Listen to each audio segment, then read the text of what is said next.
Hello दोस्तों, नमस्कार। स्वागत है आपका संवेग आईएएस के यूट्यूब चैनल पर। दोस्तों, यूकेपीएससी द्वारा आयोजित आरओ की प्रीलिम्स की परीक्षा हो चुकी है। बहुत से कैंडिडेट्स जो संभावित कट ऑफ हो सकती है उसको क्लियर करने के लिए कॉन्फिडेंट है। कुछ कैंडिडेट्स बॉर्डर लाइन पर भी हैं। संवेग आईएएस के पास इस बात की बहुत सी क्वेरीज आ रही थी कि अब मेंस के लिए क्या अप्रोच रखी जाए, किस तरीके से तैयारी की जाए जिससे अगले पड़ाव में सफलता आसानी से हासिल की जा सके। तो ये वीडियो इसी विषय को एड्रेस करता है।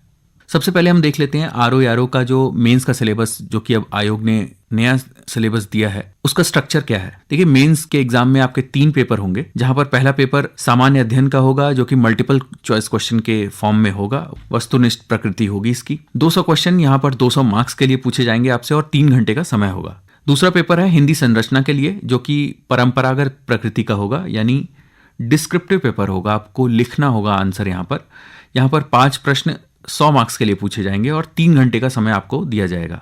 तीसरा पेपर निबंध का होगा, यह भी डिस्क्रिप्टिव पेपर ही है और यहाँ पर 3 प्रश्न आपको हल करने होंगे। 100 मार्क्स आपको यहाँ पर मिलेंगे और 3 घंटे का समय दिया जाएगा। अगर पूरे मेंस के पेपर की बात की जाए तो आपको यहाँ अधिकतम 400 अंक मिलेंगे, जिसके आधार पर आपकी मेरिट निर्धारित होगी। अगर हमको आयोग के अभी तक प्रश्न पूछने के पैटर्न को समझना है तो हमें 2016 के पेपर को जरूर एक बार समझ लेना चाहिए, जो मेंस का आरओ का कराया गया था। यहां पर इंडियन पॉलिटी से 17 क्वेश्चन पूछे गए थे। इंडियन हिस्ट्री से 15 क्वेश्चन पूछे गए थे, जहां 8 मॉडर्न से, 5 मिडिवल से और 2 एंशिएंट से पूछे गए थे। इंडियन इकोनॉमी से 13 प्रश्न पूछे गए थे। साइंस एंड कंप्यूटर अलग से साइंस के साथ सिलेबस में एक इंपॉर्टेंट हिस्सा बना हुआ है। वहां पर 21 प्रश्न पूछे गए थे, जिसमें 4 फिजिक्स, 3 केमिस्ट्री, 5 बायो और 9 कंप्यूटर से पूछे गए थे। तो कंप्यूटर एक इंपॉर्टेंट टॉपिक है आरओ के मेंस के एग्जाम के लिए। ज्योग्राफी की बात करें तो यहाँ पर 14 प्रश्न पूछे गए थे। 5 इंडियन ज्योग्राफी से और बेसिक से 9 प्रश्न पूछे गए थे। उत्तराखंड स्टेट से 12 क्वेश्चन थे। करंट अफेयर से 8 क्वेश्चन। 2016 के मेंस के पेपर की बात करें तो यहाँ पर जीएस में प्रश्नों की संख्या कम पूछी जाती थी, जिसे इस बार चेंज किया गया है। 200 प्रश्न पूछे जा रहे हैं आपसे। लेकिन परसेंटेज वाइज बात करें तो दिख रहा है कि साइंस एक इंपॉर्टेंट पोर्शन है आरओ के एग्जाम्स में। आइए अब सिलेबस की तरफ चलते हैं। देखिए, सिलेबस में साइंस को लिखा जाता है general science and technology. General science यानी फंडामेंटल साइंस, और टेक्नोलॉजी को आप करंट अफेयर्स से पढ़ते हैं। क्या टेक्नोलॉजी इस समय ट्रेंडिंग है, और एग्जाम्स में अक्सर करंट अफेयर्स से ही टेक्नोलॉजी पे सवाल आ जाते हैं। सिलेबस की बात करें तो यहाँ पर सवाल जनरल साइंस के अलावा discoveries, invention, biotechnology, solar technology, space technology, artificial intelligence और जो नई उभरती हुई टेक्नोलॉजी हैं हेल्थ और मेडिसिन के क्षेत्र में, उनसे आपसे सवाल पूछे जाते हैं, जो कि करंट अफेयर्स का हिस्सा है। इसके अलावा environmental awareness, natural and bio resources, electronic media, cyber crime और डे टू डे ऑब्जर्वेशन के जो सवाल होते हैं, जो कि एक आम कैंडिडेट से एक्सपेक्ट किए जाते हैं, वो पूछे जाएंगे। इसके अलावा दूसरे पॉइंट में इन्होंने कंप्यूटर के सिलेबस को अलग से मेंशन किया है, जहां पर कैंडिडेट से बेसिक कंप्यूटर की नॉलेज एक्सपेक्ट की जाती है। इसके अलावा इंटरनेट एंड कम्युनिकेशन का जो एप्लीकेशन है अभी तक डेवलपमेंट में, उससे भी सवाल पूछे जाते हैं। तो इस पॉइंट को आपको अप्रोच कैसे करना चाहिए। देखिए, पिछली बार तक 2016 के एग्जाम में आयोग ने फंडामेंटल साइंस पर सवालों में ज्यादा फोकस किया था, लेकिन अब धीरे धीरे पिछले सालों में आयोग का अप्रोच टेक्नोलॉजी ओरिएंटेड ज्यादा हुआ है। तो हम आपसे यही कहेंगे कि आप दोनों ही पोर्शन को अच्छे से तैयार कर लें। टेक्नोलॉजी के पोर्शन को आप करंट अफेयर से तैयार कर लें, इसी के साथ फंडामेंटल साइंस को भी इग्नोर करके ना जाएं, उसे भी अच्छे से तैयार करके जाएं। और जहां तक रही कंप्यूटर की बात, तो यहां पर बेसिक कंप्यूटर से ही सवाल आते हैं, जो आप मार्केट में उपलब्ध किसी भी स्टैंडर्ड बुक से पढ़ करके जा सकते हैं। इस एरिया में आपका बेसिक तैयार हो जाए तो काम हो जाएगा। इसके बाद देखते हैं हिस्ट्री के पोर्शन को, जहां पर आयोग का सबसे पहला फोकस सिलेबस में ही है Indian national movement, relation with other countries, specially neighbouring countries. ये हिस्ट्री के पर्सपेक्टिव में आपको पढ़ना है। इंडियन नेशनल मूवमेंट और character of Indian freedom movement, growth of nationalism and knowledge of relation with other countries. देखिए, अगर हम आयोग के 2016 के पेपर की बात करें तो वहां पर मॉडर्न, मिडिवल और एंशिएंट हिस्ट्री तीनों से सवाल पूछे गए थे। और इस बार के लिए हम आपसे कहेंगे कि आप मॉडर्न हिस्ट्री पर, खासकर इंडियन फ्रीडम स्ट्रगल पर बहुत अच्छे से फोकस करके जाएं, लेकिन आपको मिडिवल और एंशिएंट हिस्ट्री की भी एक अवेयरनेस होनी चाहिए, यानी उसका बेसिक आपका तैयार रहना चाहिए। लेकिन सबसे ज़्यादा फोकस आपका मॉडर्न हिस्ट्री और इंडियन फ्रीडम स्ट्रगल पर होना चाहिए। इसके अलावा एक पोर्शन सिलेबस में ऐसा है मेंस के, जो कि प्रीलिम्स में मेंशन नहीं किया गया है। डिजास्टर मैनेजमेंट एंड मिटिगेशन, यहाँ पर आपसे इकोसिस्टम, एनवायरनमेंट और नेचुरल कैलेमिटीज के बारे में भी प्रश्न पूछे जाएंगे। जो एनवायरमेंटल साइंस में हम टॉपिक्स यूजुअली आयोग के एग्जाम्स के लिए पढ़ते हैं, जिसमें global warming, ozone depletion, biodiversity and it's preservation, disaster management, ये टॉपिक्स शामिल होते हैं, उनको ही आपको तैयार करना है।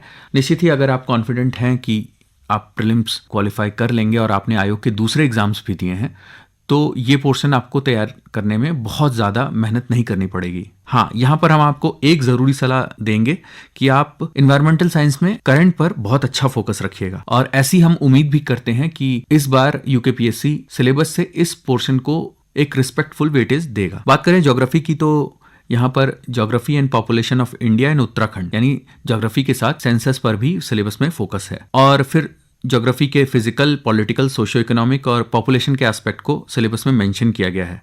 इसी के साथ इंटरनेशनल ऑर्गेनाइजेशंस एंड एग्रीमेंट्स, ये भी सिलेबस में मेंशन्ड है। देखिए, 2016 के अगर पेपर की बात करें तो वहां पर इंडियन ज्योग्राफी के अलावा फंडामेंटल यानी फिजिकल ज्योग्राफी पर भी आयोग का फोकस था। क्वेश्चन वहां से भी आए थे। और जैसा कि हमने कहा है कि आयोग के पिछले पैटर्न को देखें तो उनका ये एम्फेसिस होता है कि सिलेबस के हर पोर्शन से भी सवाल दिए जाएं। अगला जो टॉपिक है इंडियन पॉलिटी एंड इकोनॉमी, जिसे मर्ज करके सिलेबस में दिया गया है। यहाँ पर पंचायती राज, जो कि एक इंपॉर्टेंट एस्पेक्ट है सिलेबस का, और स्टेट पीसीएस इससे सवाल देते ही हैं, तो ये इंपॉर्टेंट है और आपको इस पर फोकस भी करना चाहिए।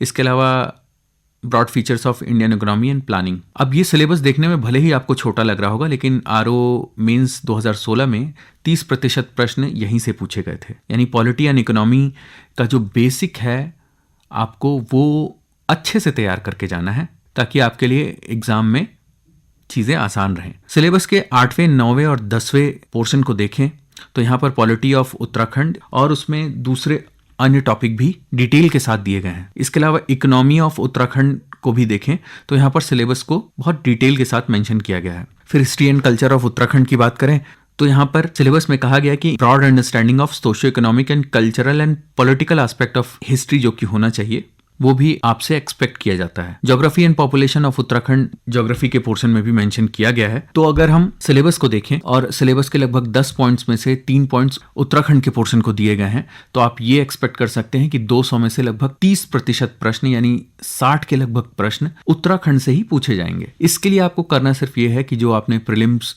की तैयारी की है, उसी तैयारी को आप और ज्यादा मजबूत कर लें, उन्हीं बुक्स को और अच्छे से रिवाइज कर लें। के लिए ये टॉपिक थोड़ा आसान रहेगा। तो ओवरऑल हम सिलेबस और पिछले साल के प्रश्नों की बात अगर मिला जुला करके करें तो ये समझ में आता है कि इस बार अगर आयोग पेपर बनाता है तो बैलेंस पेपर बनाने के लिए वो सिलेबस के हर पोर्शन को लगभग इक्वल वेटेज देंगे, थोड़े बहुत वेरिएशन के साथ। तो यूकेपीएससी की आप पैटर्न को देखें और समझें, और आपको ये निश्चित ही समझ में आएगा कि आपको सिलेबस का कोई हिस्सा छोड़ करके जाने में मेंस के एग्जाम में फिर रिस्क है। अभी के लिए हम आपसे यही कहेंगे कि जब तक प्रीलिम्स का रिजल्ट नहीं आता तब तक आप जीएस के पोर्शन में जो आपका वीक एरिया है उसे तैयार कर लें, और प्रीलिम्स के रिजल्ट के बाद आप हिंदी और एसए के पोर्शन को भी मजबूत करना शुरू कर दें। क्योंकि देखिए, जो लोग भी इस बात के लिए कॉन्फिडेंट हैं कि वो प्रीलिम्स के एग्जाम को क्वालिफाई कर लेंगे, इससे ये बात तो पक्की होती है कि उनका जीएस पे अच्छा होल्ड है और उनके पास मटेरियल भी अच्छा है कि वो आरओ मेंस के एग्जाम के जीएस वाले पोर्शन को प्रीलिम्स का रिजल्ट डिक्लेयर हो जाने के बाद संवेग आईएएस की तरफ से आरओ के मेंस के लिए एक प्रोग्राम चलाया जाएगा। हिंदी और एसए के लिए क्लासेस दी जाएंगी। ये क्लासेस ऑनलाइन और ऑफलाइन दोनों ही मोड पर रखी जाएंगी, और राइटिंग प्रैक्टिस के लिए एक टेस्ट सीरीज भी चलाई जाएगी जो कि हिंदी और एसए को ही टारगेट करेगी। इसकी फीस बहुत ही रीजनेबल रखी जाएगी, जैसा कि संवेग आईएएस पहले से भी करता आया है। ज्यादा जानकारी के लिए आप हमें 8475904943 पर व्हाट्सएप या टेलीग्राम कर सकते हैं। और अंत में सबसे ज़रूरी बात जो मेंस के एग्जाम को आपको क्वालिफाई करने में मदद करेगी, वो है कंसिस्टेंसी और सेल्फ इवैल्यूएशन। इन दो शब्दों को समझ करके अगर आपने इम्प्लीमेंट किया तो निश्चित ही इस